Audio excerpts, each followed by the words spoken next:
It's been 1 year now since I bought my Subaru Crosstrek, and I've driven it 36,000 miles in that year. It's taken me across the country twice, and on many adventures here in Washington State. So in today's video, I'm going to talk about some of the things that are really good, and I've really enjoyed about the Crosstrek over the last year, some of the things that I haven't liked so much about it, and what my future plans are with my Subaru Crosstrek. So I'm going to start off with the good things about my Subaru Crosstrek, and there's actually a lot of them. So my favorite thing about it is just how reliable it is. It only has 36,000 miles on it, actually 37 now, and it has given me zero problems. You'd hope that a car with that few miles would not give you any problems, but a lot of small crossovers like this actually do have a lot of problems, even right out of the manufacturer. And that's definitely true of more off-roady types of small SUVs like this. But this is a Subaru. It's been extremely reliable, very low maintenance, and I couldn't be happier with that. And I don't think anything's been replaced other than just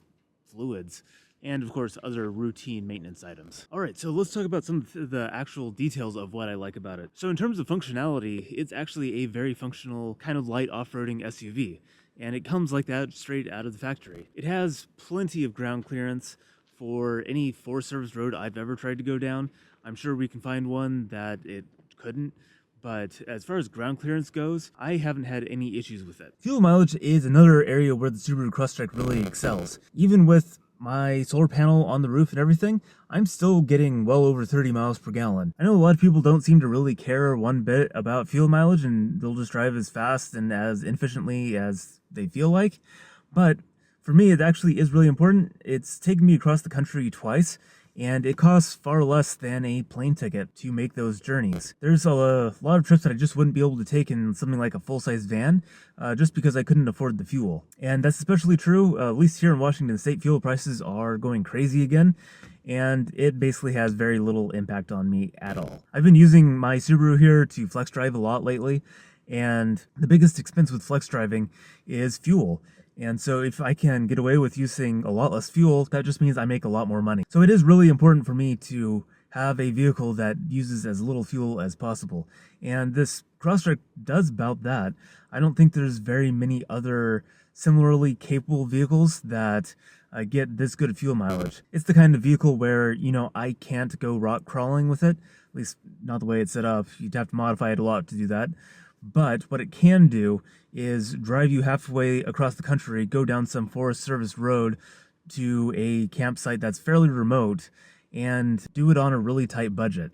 And so that's what the Subaru Crosstrek is really good at. Another thing that the Crosstrek is really great at is maneuverability. It has a very tight turning radius, really for any vehicle. And that makes it very maneuverable, so when you're back on these narrow Forest Service roads, you can easily get the Crosstrek turned around if you have to. The same is true working as a delivery driver. You have to do a lot of maneuvering. That's basically your entire life as a delivery driver, is maneuvering. And the Crosstrek actually does that absolutely beautifully. And since we're talking about the suspension system, I have to say it has a very smooth ride for a small vehicle. And even on rough Forest Service roads, it's not uncomfortable at all. It's actually a fairly smooth ride. And it also means that when you're in corners and stuff like that and the road is really rough, the tires stay really planted on the ground. And that's not true of a lot of vehicles. A lot of vehicles, they get kind of jumpy. And so you can actually go pretty quickly down rough roads in the little Crosstrek here. Speaking of going quickly down Forest Service roads, I just want to talk really quickly about the transmission because, as you can see, this is a 6-speed manual. And they no longer make this, as far as I know, at least not for the US market. And that's really unfortunate because it actually works pretty well. A lot of reviewers say that the shifter is super tough to move and it's really notchy and things like that. But I found that after about the first 1,500 miles, that really kind of smoothed out. And now it shifts really nicely. I'm not saying it's the best shifter I've ever used, but it's certainly not the worst. And just the fact that you can actually get the Crosstrek in a manual is pretty amazing in this day and age. I'm sure my international viewers are probably wondering what on earth I'm talking about because every car can be had with a manual, but in the US you can hardly get anything with a manual anymore, and that includes the 2024 Subaru Crosstrek. It does not come with a manual, at least as far as I know. 2023 was last model year, and this is a 2022. I'll talk a little bit more about the transmission later and things I don't like about it, but the things I do like about it are that it is a fairly tall geared transmission, and so gears about 4 through 6 are actually very close together. And so going down long highway stretches, if you need to downshift for hills or going up or down hills, either way, it's actually very easy. Your engine isn't screaming, just dropping down one gear, and you have a lot of options for highway driving. The clutch seems to work really well, and I've never had any issues with it either. So one thing I want to talk about is the all-wheel drive system and whether it's actually necessary. So I find the Subaru Crosstrek, probably the biggest benefit of it is actually the ground clearance, not necessarily the all-wheel drive. A lot of people really focus on that all-wheel drive or four-wheel drive for off-roading, but really ground clearance I think is more important. If you're crashing into stuff, it doesn't matter how many wheels you have because you're just scraping up your car. And like I mentioned before, the Subaru does have that ground clearance. However, it is all-wheel drive, and it has a good all-wheel drive system. I've taken it on a lot of loose surfaces, a lot of places where I've had a wheel off the ground. I've driven down the freeway at probably a little bit too fast of speeds in icy and snowy conditions, and it all handles it just fine, even with having maybe not the best tires for that particular situation. The only time I've actually had any wheel slip that was noticeable and noticeable enough to turn on the traction control was when I lived in my tiny house, and the parking space for my tiny house was basically practically in a ditch off the side of a driveway. And so getting out of that, I would always get just a little bit of wheel spin and the traction control light would come on. Having said that, this is a full-time all-wheel drive system where it's splitting the power equally between all four wheels, and that's only true of the manual transmission Crosstreks. The automatics don't operate quite like that, but mine does. It splits the power equally between every wheel, and so it's actually very difficult to get the wheels to spin on almost any surface. And that's kind of the thing with Subarus, and especially the Crosstrek in particular, is it may be that the all-wheel drive system isn't necessarily the best for really serious off-roading and on rock crawling, but when you're on roads, even rough dirt roads, you tend to find that the Crosstrek just doesn't have any issues, and it doesn't get you into any trouble in the first place, to where you actually would be needing more serious four-wheel drive systems. Well, the bugs are starting to really attack me outside, so time to go back in the car again. Okay, so let's talk about the interior of the car while we're here, and I'll talk about some of the things that I like about it, and there are a couple of things that I don't like about it, but in general, the interior of the Crosstrek is pretty nice. I have the premium trim level, so it's very similar to the base model. In fact, I don't think you could even get the base model unless you special ordered it. And so this has just regular cloth seats, no fancy really anything, but the seats are comfortable. I tend to be pretty comfortable in almost any seat anyways. I haven't had any issues with these seats. The steering wheel is pretty nice. Haven't had any problems with it. It's pretty standard. I do kind of like the orange stitching and stuff on the dashboard and the steering wheel. This door panel, it's actually just fine. It does its job. I don't think there's anything fancy going on here. It has the kind of fake carbon fiber insert on the door panel.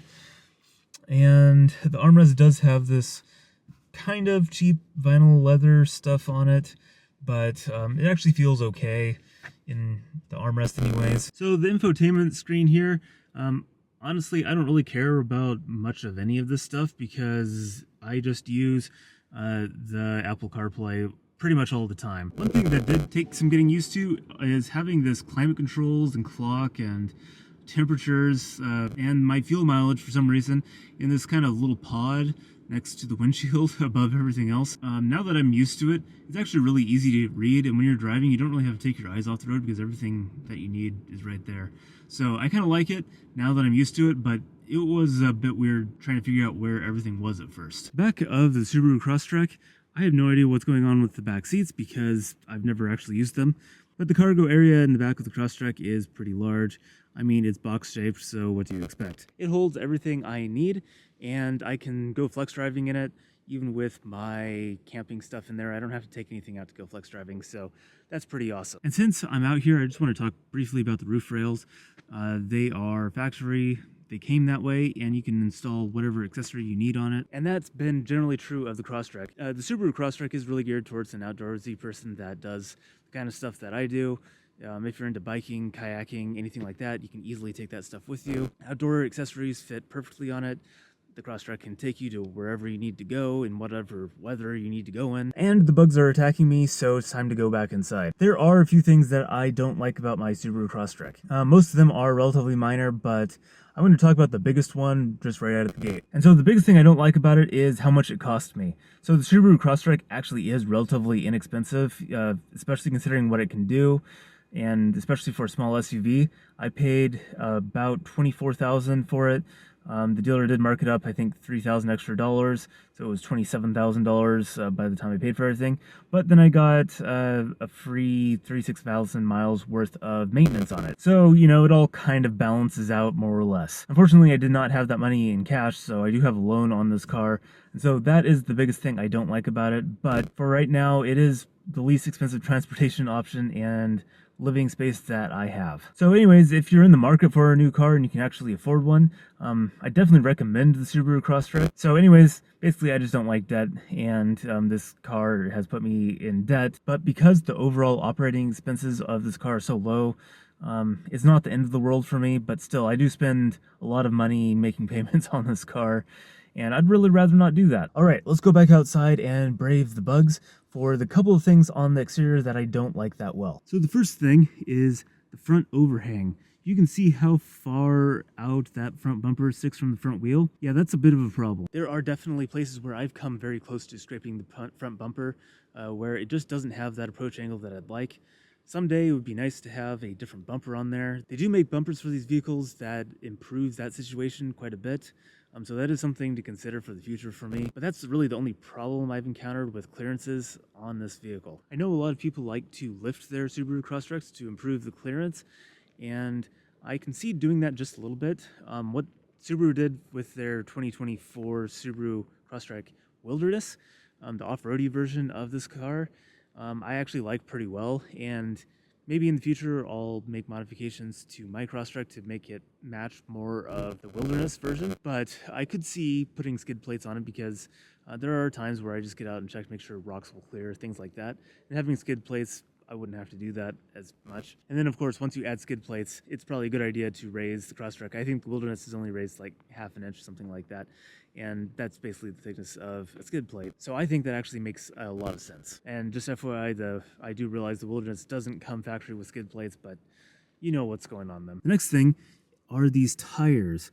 And so I have mixed feelings about these tires because they actually are really pretty good all-season tires.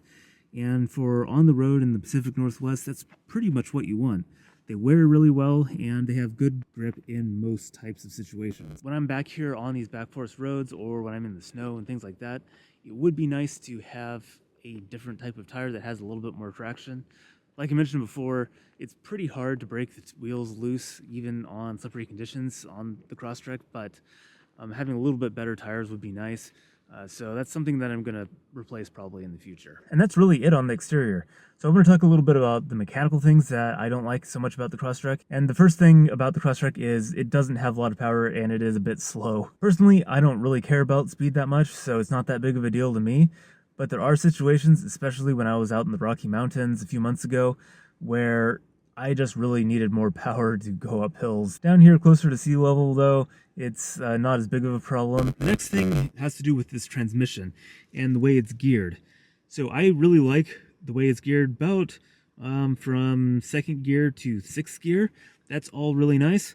First gear is not short enough, or it is kind of short enough for most everyday driving, but there needs to be like one lower gear. There needs to be some sort of like crawler gear or something like that. So here in the Seattle area, everything is on a hill, and when I'm doing delivery driving, there are a ton of very, very steep driveways and roads, and I can't actually put this car in first gear and make it move without revving the engine like crazy and dumping the clutch and just burning up the clutch basically. And even then, the engine doesn't have enough power to maintain speed, so you end up having to feather the clutch going up some of these really steep driveways and hills. I'm not sure this is a problem that most people would have with their vehicle. I don't know how many places have that steep of streets and driveways, but around here, it's a real problem. And so having at least one lower gear would be nice. The other situation is going down really rough roads, really kind of rocky roads, stuff like that. It would be nice to be able to keep the speed just a little bit slower than you can in first gear. And that's especially true when you're going up a little bit of a hill, because going at just like idle RPM, the car again just doesn't have enough power, so you end up having to go just a little faster than you'd want to. So again, I think in that situation, it would be nice to have a lower first gear. I think there's like an Australian version of this transmission that has a low range, and I think that would be pretty cool. I don't know if there's any aftermarket kind of low range gearing for the Crosstrek, but it would be pretty nice to have it actually. The last problem I have with my Crosstrek is the center armrest. You can kind of see it on the camera here, but this material, for some reason, it's like super thin vinyl with cheap cushioning underneath, very cheap foam. And you can see it's already really messed up right here. And I don't really even do anything with my center armrest other than maybe put my arm on it. And so it already has issues. Yeah, so there's a couple of places right here where there's actual cuts in it somehow. I don't even know how that would have happened, but the material just doesn't hold up really well, and it looks kind of terrible. Like, it's way worse than any other part of the interior. It seems like a really weird thing to cheap out on, but there's actually a manufacturer that fixes that problem, and they actually sent me something. So I'm really looking forward to putting that on my center armrest and fixing that problem.